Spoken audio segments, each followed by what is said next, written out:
If you pull out your phone today and you look at a map app, you are immediately presented with this, I don't know, this overwhelming, almost stifling sense of total clinical certainty. Oh, absolutely. The little blue dot tells you exactly where you are at all times. Right. Every street corner, every obscure little indie coffee shop, every single geographical anomaly across the entire globe, it's all pinpointed, it's cataloged, and it's beamed directly from a network of satellites straight into the palm of your hand. It's all known. There's zero mystery left. Exactly. You can literally zoom in on a patch of dirt thousands of miles away and know precisely what is there.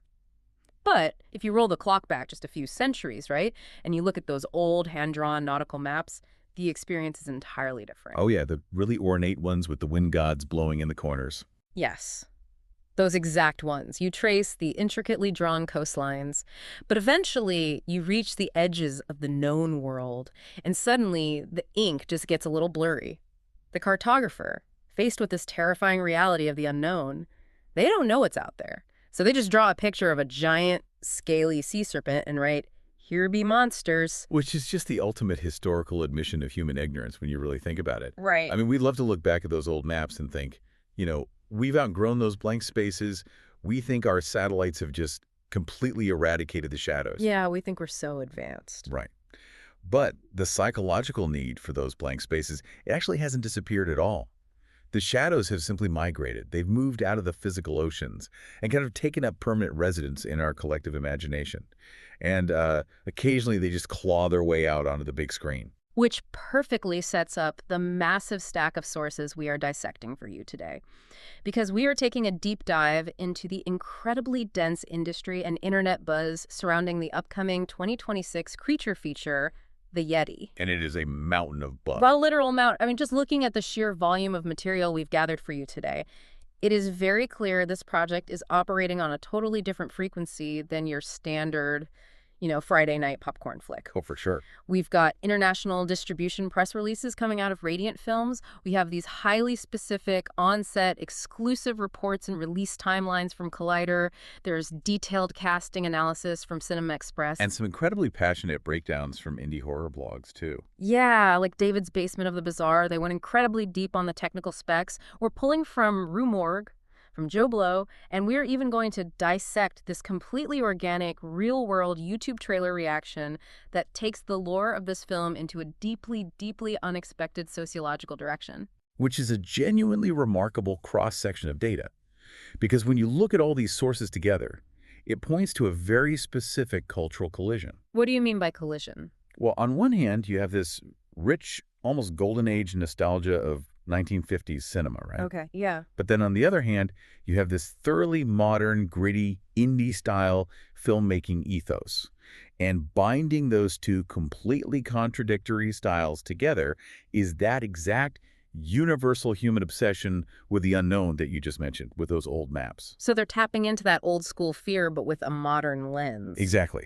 The filmmakers are essentially betting heavily on the idea that an audience that is just completely exhausted by the clinical certainty of modern life is absolutely desperate for a reminder of the unconquerable wild. And to really understand how they are setting that trap for the audience, we have to look at the extremely specific sandbox they built for the story, because the narrative doesn't take place in the present day. No smartphones to save them here. Nope, none. The year is 1947, and the location is the remote, just completely frozen barrens of northern Alaska. Which is just a brutal setting. Utterly brutal.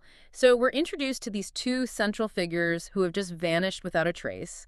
You have an oil tycoon named Mariel Sunday Sr. and a renowned adventurer named Hollis Bannister. And their children, Ellie Bannister and Mariel Sunday Jr., they launch this desperate search and rescue mission deep into the ice. But they quickly realize they haven't just wandered into a blizzard, they've wandered directly into the hunting grounds of an ancient prehistoric predator. And the archetypes they're utilizing there, the oil baron and the explorer, those are very deliberate choices. But before we break down the historical weight of those specific characters, I think it really helps to contextualize where this film actually sits in the current Hollywood ecosystem. Right, because monster movies are having a moment. A massive moment. If you look at the recent analysis from Collider, they point out that we are currently living through this huge renaissance for classic Gothic monsters. I mean, we are practically swimming in them right now. You have Matt Bettinelli-Olpin and Tyler Gillett doing Abigail. Yep. There's Guillermo del Toro's highly anticipated Frankenstein and Lee Cronin's upcoming take on The Mummy. The heavy hitters of Gothic lore are just completely dominating the horror box They office. absolutely are. But Collider makes this really crucial distinction in their piece. Amidst all the vampires, all the reanimated corpses, the ancient Egyptian curses, the cryptid subgenre has been left completely untouched by mainstream prestige cinema. Huh, that's true, actually. Yeah, they note that we genuinely haven't had a major theatrical cryptid film that treated its subject matter with absolute dead serious gravity since, well, probably Mark Pellington's The Mothman prophecies back in the early 2000s. Wow, it really has been that long. It has. And the directors of the Yeti, Gene Gallerano and William Pisciata, they clearly identified this void. In their press interviews, they explicitly stated, and this is a direct quote, "We realized there was a huge gap in the horror genre where the Yeti should be." Which immediately raises a mechanical question about how they actually chose to fill that gap. Because, I mean, if I'm a studio executive right now greenlighting a monster movie, the easiest, most frictionless path is just to set it in 2026. Oh, 100%. The standard cabin in the woods setup. Exactly. You take a group of 20-something influencers, you drop them in the snowy woods, you have that mandatory scene where they hold up their iPhones and, oh no, realize they have no cellular service. Right, the classic no bar shot. Yep. And boom, you have your isolation. We see that exact trope, what, 4 times a year at least? Easily. But Gallerano and Pisciata, they actively chose to take on the massive budgetary and logistical headache of a period piece. So what does a 1947 post-WWII backdrop structurally add to a monster movie that a modern-day setting inherently lacks? Well, it changes the entire thematic foundation of the fear. The year 1947 isn't just an aesthetic choice so they can put people in cool vintage parkas. It is arguably one of the most psychologically loaded moments in modern human history. Because of the war ending. Exactly. You have to really consider the collective mindset of the global population immediately following the Second World War. The industrial war machine had just reached its absolute zenith. Right. Humanity had just split the atom. We had literally invented technologies Yeah. capable of vaporizing entire cities in a fraction of a second. So there was this feeling of invincibility. Yes, there was this overwhelming, deeply ingrained cultural hubris.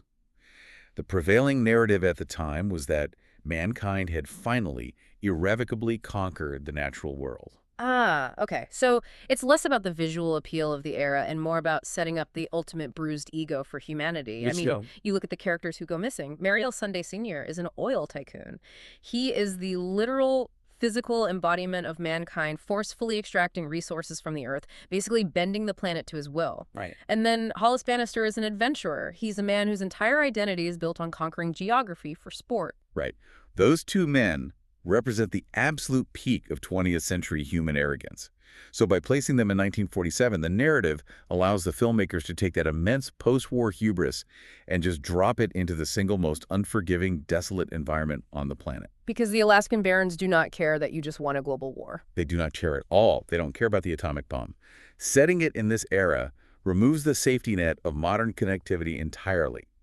In 1947, if your expedition goes missing in the Arctic, there is no satellite ping. There are no search drones. No drones, no helicopters with thermal imaging. You are profoundly, existentially alone. Nature is violently reminding humanity that it still harbors ancient, unconquerable secrets. It's the ultimate reality check. Completely. A prehistoric apex predator tearing through an expedition of post-war industrialists. It reminds the characters, and by extension the audience, that despite all our machinery, we are still just biological organisms at the bottom of a very old food chain. Okay, so you're capturing this massive, sweeping thematic ambition perfectly. But when I actually look at how they intend to execute this visually, things get a little complicated for me. How so?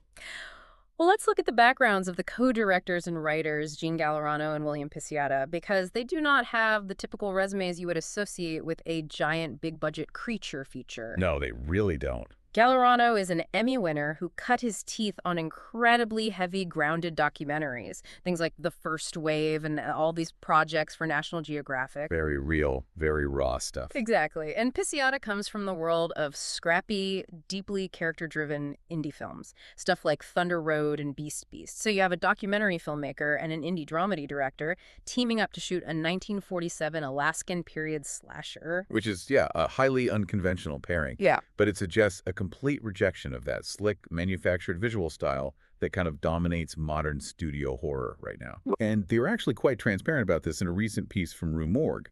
They covered a first-look clip screening at the Toronto International Film Festival. And in that interview, the directors detailed a visual philosophy that, on paper, sounds deeply contradictory. I have that exact quote pulled up right here, and this is where I really need to challenge the mechanics of what they're attempting. Okay, let's hear it. They told Rue Morgue they are aiming for a, quote, 1950s cinemascope sentiment combined with our backyard J.J. Abrams-style filmmaking and aesthetic. Yeah. I'm looking at those two descriptions, and from a purely cinematographic standpoint, they completely fight each other. They're polar opposites. Right, because cinemascope implies a very specific classical majesty.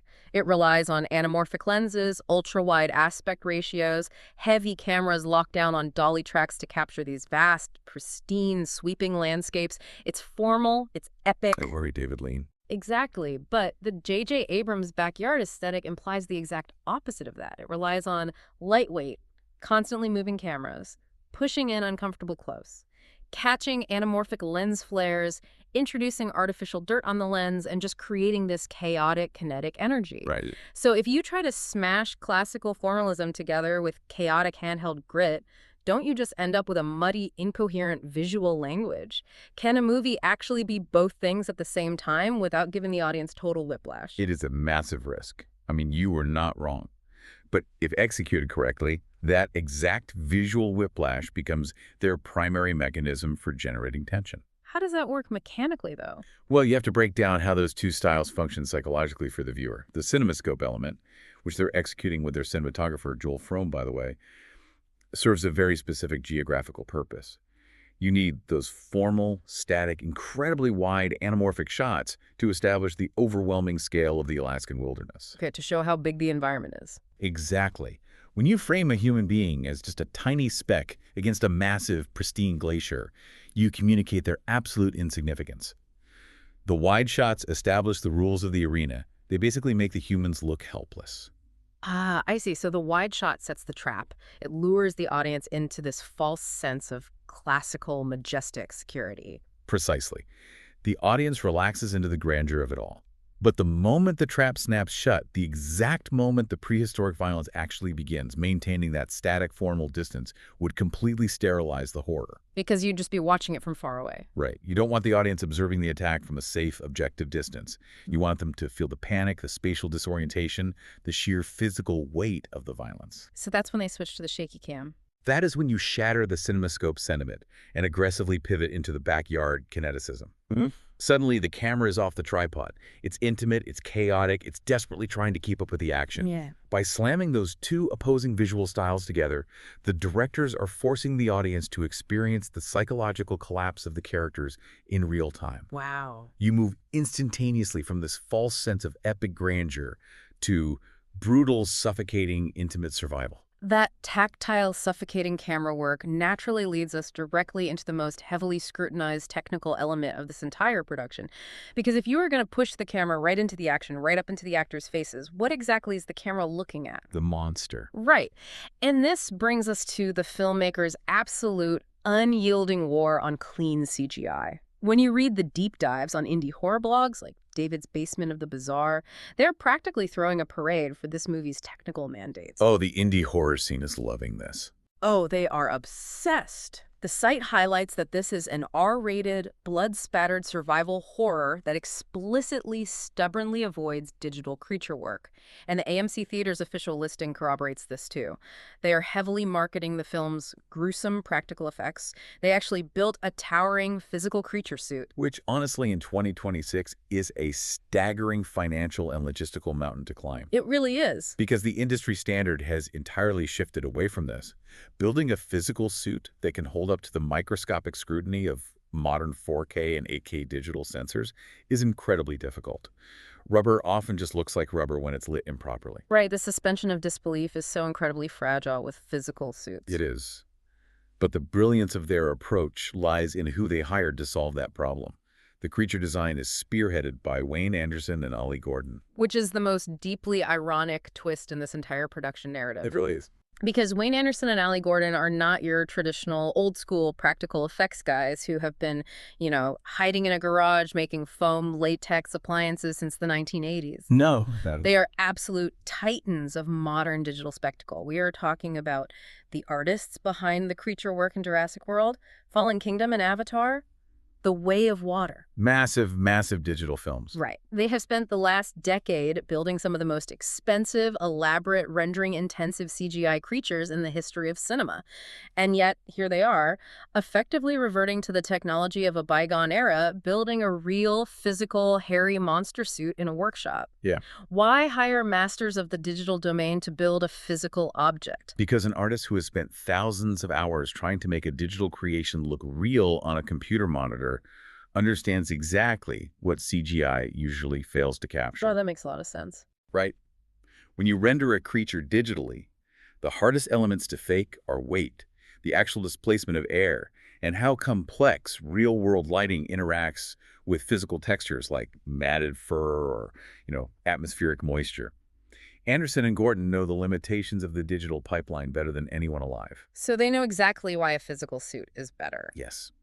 By tasking them with a practical suit, the directors are utilizing their elite anatomical knowledge while forcing the terrifying reality of physical presence. It fundamentally alters the psychology of the viewing experience. I mean, it's the difference between playing a hyper-realistic VR video game and actually stepping into a real swamp and getting real mud on your boots. That's a great analogy. Right. In the VR headset, the graphics might be completely flawless, the lighting might be perfectly rendered, but your central nervous system fundamentally knows you're standing safely on your living room carpet. There is no biological threat. Your brain isn't tricked. Exactly. But the second you step into real mud, your body physically reacts to the reality of the environment. The temperature, the smell, the resistance of the earth, your brain immediately registers genuine danger. One looks perfect, but the other actually feels dangerous. And that biological reaction extends directly to the actors on set, too. Oh, I hadn't even thought about that. Yeah. Consider the standard operating procedure for a modern blockbuster. An actor is placed in a brightly lit soundstage, staring at a green tennis ball on a stick, and the director says, okay, imagine a terrifying behemoth. They have to do all the heavy lifting in their head. Exactly. They have to manufacture the fear entirely internally. But when you have a towering, meticulously crafted physical suit occupying the exact same physical space as the actor, the dynamic changes entirely. It's just a guy in a suit, but it's a huge guy in a suit. Right. The suit blocks the practical lighting. It casts real, oppressive shadows across the floor. When the performer inside the suit lunges or moves, they physically displace the air in the room. The fear we see on the actor's face ceases to be a purely manufactured performance.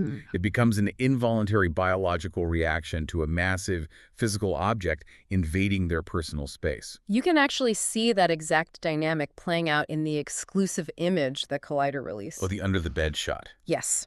Let's break down the composition of this shot for a second, because it is an absolute masterclass in building tension through physical limitation. You have a woman, one of the search party members, and she's cowering underneath this rusted metal spring bed. Right. And the lighting is incredibly stark. They're utilizing these really heavy dark shadows.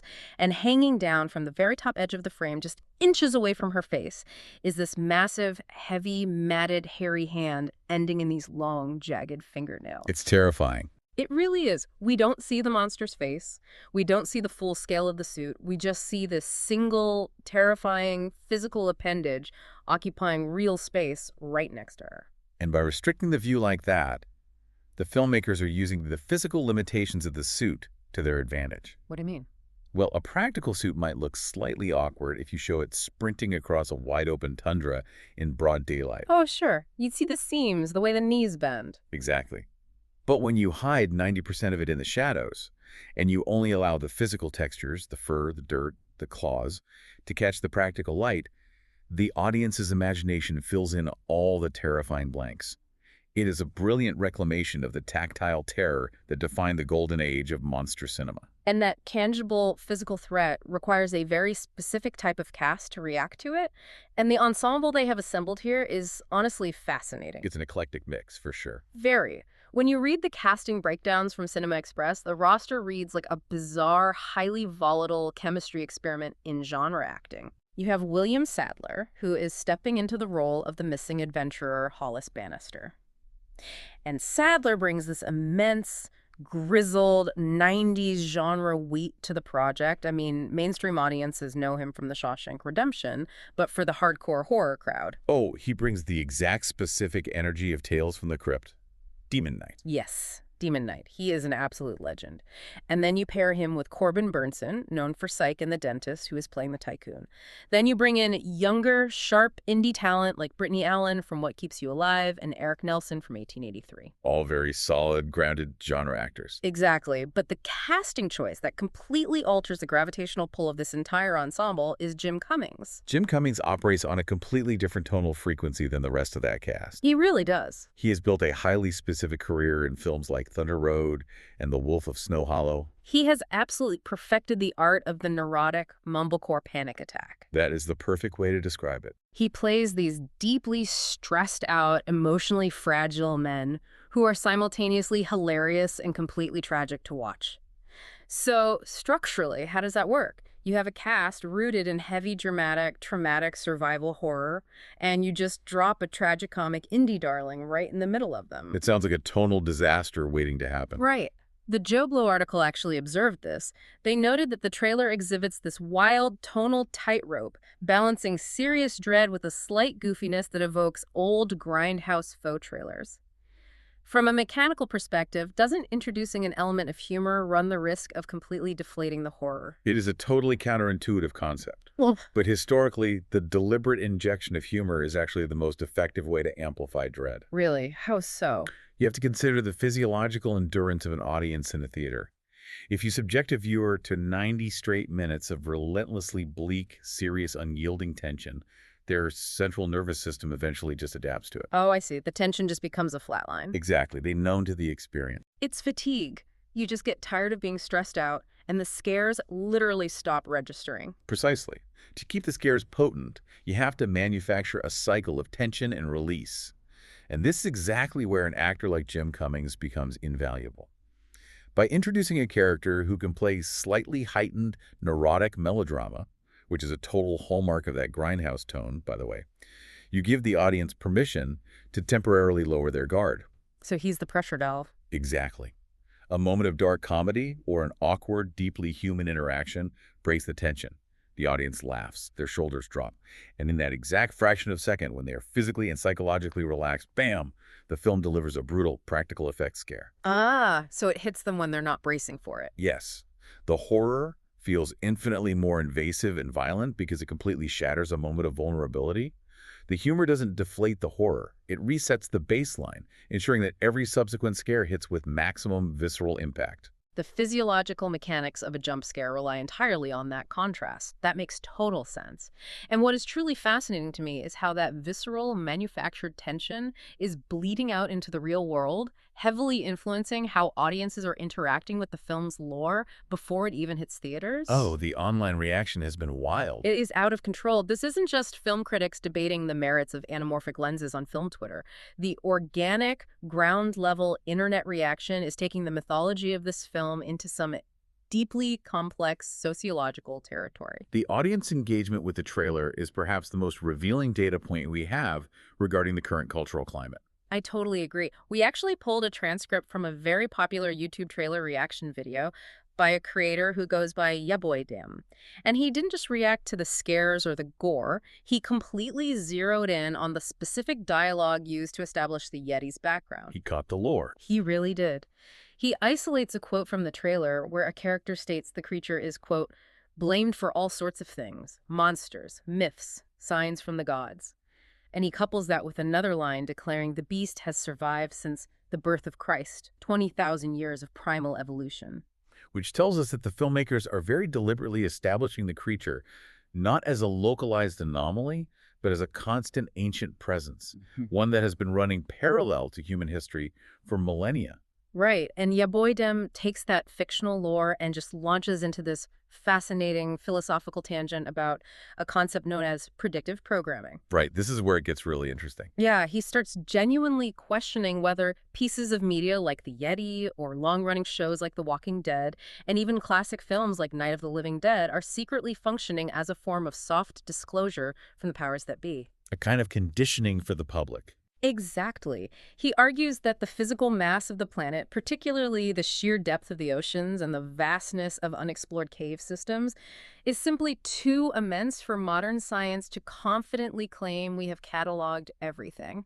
His argument essentially boils down to how can you definitively state these monsters do not exist when we haven't even searched a fraction of our own oceans? It is a profound and incredibly complex reaction to what is ultimately a piece of marketing for a fictional slasher film. And just to be completely clear to you listening, we are not here to endorse or mock this predictive programming theory at all. We're just reporting on the dialogue it's sparking. But what is genuinely captivating here isn't the veracity of the theory itself, but rather what the immediate jump to that theory reveals about our collective psychology. Right. You have a movie about a guy wearing a meticulously crafted hairsuit, likely filmed on a heavily air-conditioned soundstage somewhere in Buffalo, New York, and it immediately causes a viewer to legitimately question the absolute limits of marine biology and modern scientific consensus. And if we look closely at the sociology behind that specific reaction, it ties directly back to our initial discussion about those old nautical maps and the fatigue of clinical certainty. How so? Well, why does a movie trailer instantly provoke a debate about undiscovered reality? It stems from a deep psychological rebellion against the shrinking of our world. A rebellion. Yes. For a lot of people, the idea that science has a neat, tidy explanation for every single phenomenon on Earth is deeply claustrophobic. If everything is known, categorized, and digitized, the world loses its magic. There is an innate primal desire for the planet to still harbor mysteries. A desperate hope that the world is still wild enough to surprise us. Exactly. If there's even a fractional possibility that a massive, undiscovered apex predator is roaming the frozen Alaskan tundra or lurking in the Mariana Trench, as the YouTuber kind of extrapolates, then the world remains vast and untamed. The clinical certainty of modern science is suddenly thrown into question. So the movie is an outlet. Right. Films like The Yeti act as a pressure valve for that specific existential dread. They provide a safe space for audiences to entertain the idea that our modern omniscience is an illusion.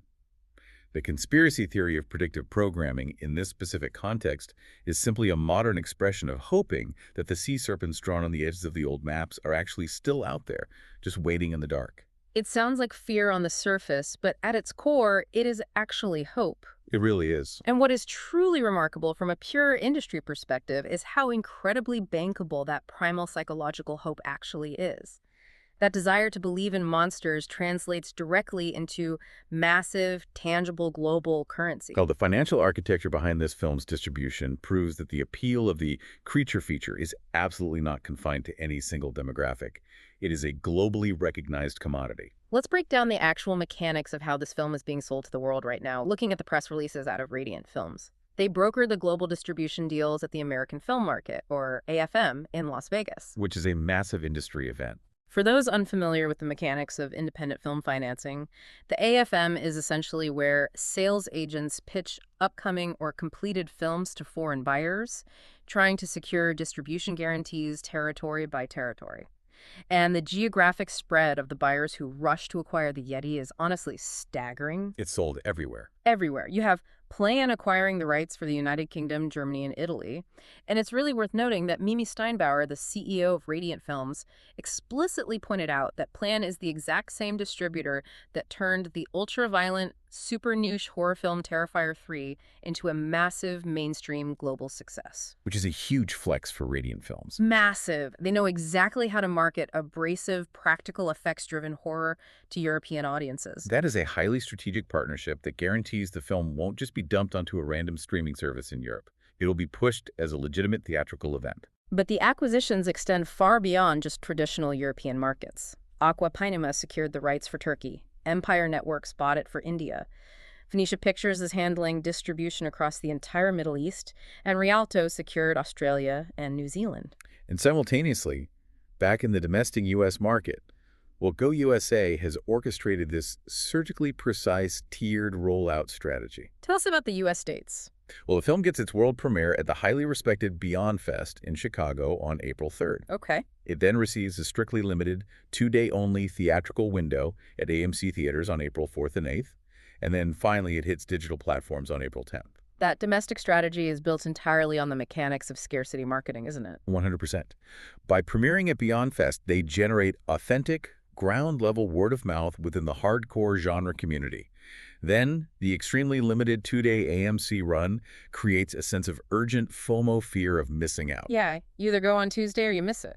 Exactly. You either see the practical effects on the massive big screen those 2 specific nights, or you miss the theatrical experience entirely. By the time it actually hits digital on April 10th, the perceived value of the film has been artificially inflated by its limited availability. It is a brilliant, aggressive marketing strategy, but the question that continues to genuinely fascinate me when I look at all these international pre-sales is the cultural translation of the story. What do you mean? Well, look at the specific narrative DNA of this film. It is a story about an American oil tycoon set in 1947, navigating the freezing snow of the Alaskan Territory, fighting a mythological creature that is deeply tied to North American and Himalayan lore. Right. It is incredibly, almost stubbornly, culturally and geographically specific. Why does a story so deeply steeped in post-war American history and Arctic geography resonate so strongly that distributors in the Middle East or India view it as a guaranteed financial success in their local markets? Well, it's because the specific details, the 1947 setting, the Alaskan snow, the American tycoon, they are entirely secondary to the core mechanics of the narrative. The language of the creature feature bypasses complex cultural nuances and speaks directly to shared biological anxieties. Oh, okay. If you try to sell a nuanced, dialogue-heavy American comedy to a foreign market, a massive amount of the humor is lost in translation, or it just lacks the necessary cultural context. But fear does not require translation. The physiological response to a threat is totally universal. Exactly. The fear of what is hiding in the dark is a shared human trait. The terror of being hunted by an apex predator that is physically superior to you triggers the exact same biological response, regardless of your geographic location. That makes total sense. And the overarching thematic core of the film, the idea of mankind becoming dangerously arrogant, believing it has fully conquered the natural world, only to be violently punished by a forgotten force of nature, that is a narrative that resonates across literally every culture. Whether an audience member is sitting in a theater in Mumbai, a cinema in Berlin, or a multiplex in Dubai, the fundamental anxiety about humanity's fragile place within the natural order is identical. The monster just gives that anxiety a face. Precisely. The monster simply serves as the physical, tangible embodiment of that shared anxiety. The creature feature is the ultimate cultural equalizer. I mean, a giant matted claw tearing through a wooden wall doesn't care about your nationality, your spoken language, or your understanding of 1940s American industrialism. It bypasses the intellect entirely and speaks directly to the lizard brain. It strips away all the complex modern societal constructs we have built to protect ourselves and just reduces the cinematic experience back to the raw, visceral essence of survival. Which perfectly brings our deep dive full circle today. We started by examining the deeply specific post-war hubris of 1947, a historical moment when humanity mistakenly believed they held the entire natural world in the palm of their hand. Right. We broke down the mechanical ambition of directors Gene Gallerano and William Pisciata, analyzing how they planned to smash classic anamorphic cinemascope grandeur directly against gritty, intimate, handheld indie camera work to psychologically disorient the audience. The visual whiplash. Exactly. We explored the immense technical difficulties and the biological advantages of completely rejecting digital effects in favor of a towering physical creature suit designed by modern CGI masters. We dissected how throwing a tragicomic actor like Jim Cummings into an ensemble of hardened, dramatic veterans creates a really effective grindhouse-style cycle of tension and release. And a brilliant casting move. And finally, we trace how that visceral terror translates into real-world sociological debates on YouTube about hidden truths, ultimately fueling a massive cross-cultural global distribution network spanning from Chicago to Turkey to India. It is honestly a remarkable synthesis of cinematic nostalgia, technical craftsmanship, and primal psychology. The filmmakers are clearly attempting to engineer a deeply specific reaction from their audience here. And as we conclude, I think it's really worth considering one final broader implication of why a film like this resonates so powerfully right now. What's that? Well, we have spent this entire conversation talking about the clash between the physical natural world and industrial hubris. But if we look at our immediate reality today in 2026, our primary anxieties are actually no longer physical. Oh, they are entirely digital. Precisely. We spend our days staring at screens, increasingly anxious about deepfakes, algorithmic manipulation, and the rapid, almost incomprehensible advancement of artificial intelligence. Our modern monsters are invisible. They're synthetic, and they're infinitely complex. They exist in the cloud. They cannot be fought with a They're rifle. abstract. Yes. So perhaps the reason we are so deeply drawn to the concept of a tangible, breathing, practical monster from 20,000 years ago is because it represents a threat we can actually comprehend. In an era completely defined by digital existential anxiety, there is something almost deeply comforting about a monster that you can simply punch in the face or run away from in the snow. Wow. It's the ultimate analog problem for an exhausted digital world. That is incredibly poignant. Definitely something to keep in mind the next time you find yourself longing for those blank spaces on the map.